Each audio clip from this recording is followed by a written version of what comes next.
Welcome to this week's edition of the Rambler Sports Locker. I'm Pat Luongo. And I'm Mary Sugden. Here are the week's top stories in Loyola athletics.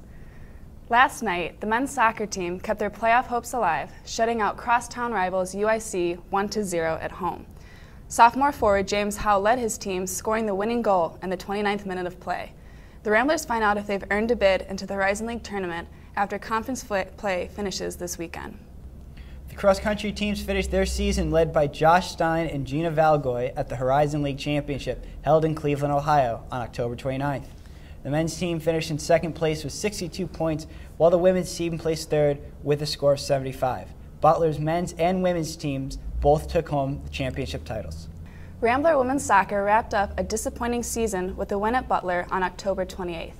Unfortunately, that 2-1 win wasn't enough for the team to qualify for the Horizon League postseason tournament. Steve Manny and Nick Amatangelo take a look back at the season. On Sunday, October 23rd, Loyola's women's soccer team faced off with Youngstown State in their final home game of the season. 9 days later, the team was scheduled to play in the opening round of the all-important Horizon League tournament. The only issue is that the team failed to qualify for it. I think we did well. I just really wish we could have gotten a few more W's so we would have gone on to the tournament. The team's 2 wins this year in conference play left them just a hair behind the 6th-seeded Butler Bulldogs, who won 3 games. When we were freshmen, we had the experience of winning conference and going to the tournament, and then ending without even making it to the tournament is pretty disappointing. After fielding such a competitive team in the past, many of the seniors feel that they should have had better results this year. I really don't think that our record reflects how well our season went. I think that we did a lot better than what our record shows. I mean, I don't think our record really shows how good of a team we really are. In fact, the players are right. They should have been putting up stronger results. The problem this year? Finishing. For every 10 shots that Loyola took during games, their opponents put only a few more. Yet somehow we're able to put over twice as many goals into the back of the net. Yeah, that's been our biggest problem for the last 3 years. Since my freshman year, it's been a problem, and I feel like it's just finding the personalities that are gonna fight and scrap in front of the goal. The thing is, we're just gonna have to put away those goals. We a lot of times try to make goals look pretty when it doesn't matter how it looks as long as it's in the back of the net. When our team shoots and we miss, they think it's the only opportunity we're gonna get, and we're really hard on ourselves, but knowing that we have the ability to score great goals and beat some of the best teams in the league. The team will look towards some of their younger athletes to help them get shots into the back of the net in years to come. Upcoming star for next year. I'm going to give a shout out to Chelsea Stokes. Mariah Schwartz was really good. I'd have to say Mariah Schwartz. Trisha Stonebreaker. I definitely think that next year they got it. They're going to turn it around, be one of the top teams, if not the top team in the conference. We've got so much young talent. We only graduated as 3 seniors. I'm really excited to see what they do next year. They're going to be good. These players have 9.5 months to get good and prepare for a season with very high expectations. For the Rambler Sports Locker, I'm Steve Manny. Men's basketball is getting ready to begin their season, and first-year head coach Porter Moser generated some buzz at Loyola's annual tip-off luncheon on October 27th. The program announced the National Signing Day party on November 9th, which is the first day high school seniors can officially sign their letters of intent to play college basketball. Moser also told the boosters in attendance that he knows 3 players who will start on opening night: senior forward Walt Gibler, junior forward Ben Avercamp, and freshman guard Joe Krisman. They'll open up on the road on November 11th when they take on the Fighting Illini of Illinois. Women's volleyball will host Wright State Friday for their annual Dig for the Cure match. Proceeds from the game will go towards the Susan G. Komen Dig for a Cure Foundation. Following Friday's contest, the Ramblers will host Butler for their last home game of the season on senior night. Graduating seniors Melissa Hastings and Kat Linguido will be honored. The women have dropped their last 6 matches and will be looking for redemption this weekend. Juggling school, practice, games, and a social life can be a tough task for any college athlete, but many people don't realize how different the paths are for scholarship athletes and walk-ons. Rambler Sports Locker's Joe Flaherty sat down with an athlete who recently walked on to the men's basketball team to see what motivated him to sharpen his skills and try out for the team. Everybody has their own dreams, their own goals that they set for themselves in life. It takes incredible dedication to see those goals come to fruition. For sophomore Derek Boone, a walk-on athlete to Loyola's men's basketball team, all of that time spent working towards his dreams is finally paying off in a very big way. It was my goal ever since, high school, to play college basketball, and I didn't have an opportunity to get a scholarship out of high school because I had injuries, but I knew that wherever I wanted to go to college, I knew I wanted to play somewhere. I did try out last year. Oh, okay. But it was just like the coach already had his guys, and it was like probably 16 people on the roster, and so that's too many. But I figured out it would be a good opportunity to this year because with the new coach coming in. During the summer, I would work out with my trainer 3 times a week. I would be in my I would go to the gym sometimes, but I would just mainly be in my backyard doing drills, shooting, a lot of ball handling work. Derek did admit that there were a few instances where he did second-guess himself. Oh yeah, for sure. Like, probably a little bit during the summer, like I was just working really hard, and then, like I just didn't.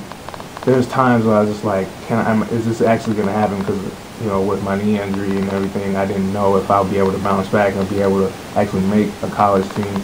And especially from last year, I had like a lot of doubt in my head. But I had people like my trainer and my family, some of my friends, supporting me. Well, people have been asking me like, "Are you on the team?" I was like, "I don't know," because we've been going through boot camp, preseason workouts, and we had started practice and stuff. And I think the defining moment of when I figured out I made a team is when I got my practice jersey right before midnight madness. It was great, like just to see, like just to get that practice jersey, like okay, you got a spot, but I'm still in the back of my head, nothing's guaranteed, like anything can change. So I'm just trying to work hard every day and get better.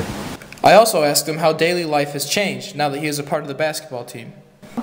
Just got more about time management, because you definitely have to factor in your practice time, and sometimes when after practice you're fatigued and you don't want to do any of your homework, but it just kind of helps you stay motivated to get your grades right, and also on and off the court stuff like prioritizing your social life, school, and basketball, all 3 of them. I'm just looking forward to the season because I've wanted this ever since I was little, and it's great to. I'm not where I want to be yet, but this is the winning point. Countless hours of hard work and dedication on these courts of Palace helped Derek to mold his dream of becoming a college athlete. Now the dream will become reality when Loyola University hosts Fordham for their home opener on November 26th here at Gentile Arena. For the Rambler Sports Locker, I'm Joe Flaherty. Loyola women's basketball team wants to improve on last year's record. Now they have a good mix of young talent and veteran leadership to make a run in the conference standings. Griffin Rebecca shows us just how prepared the women's basketball team is for the upcoming season. Hi, I'm Griffin Rebecca here with the Rambler Sports Locker. I'm sitting here with Ariel Beavers, the point guard of the Ramblers. Ariel, tell us about your transition. You're a freshman. How was the transition from high school basketball to college basketball been?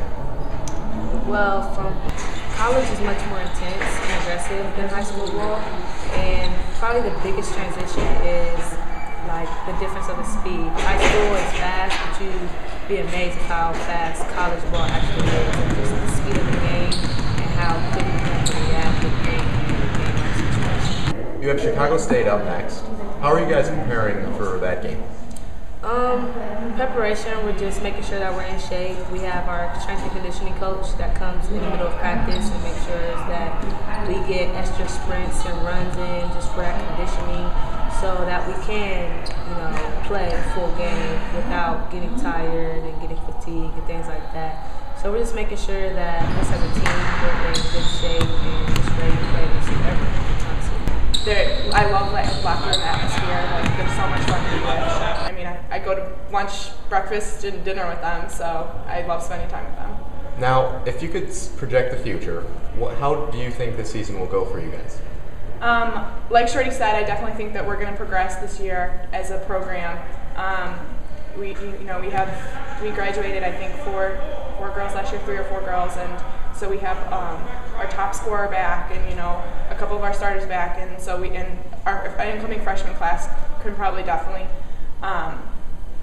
add to the team a lot. So I think that with the team chemistry that we have and like the talent that we have on the team, that we will definitely hopefully have a lot more wins than we did last year. One of the things about this team, they're extremely hardworking, both on and off the floor. I can't tell you the amount of respect I have for them to be able to balance athletics and the academic side of it. Being fortunate enough to travel with them on the road, the majority of their time on the bus is spent studying, reading, preparing for classes and exams. So come out and give them a chance. Watch a couple of their games. They play hard. They're going to be competitive, and they exhibit all the positives about Loyola University. Just know I am like the coolest person on the team. That's what I tell everybody. You're the coolest person on the team? I am the coolest person on Loyola's women's basketball team. Perfect. Looks like the women's basketball team is geared up for a great season. Reporting from Hallis Sports Center, I'm Griffin Rebecca. Back to the Rambler Sports Locker.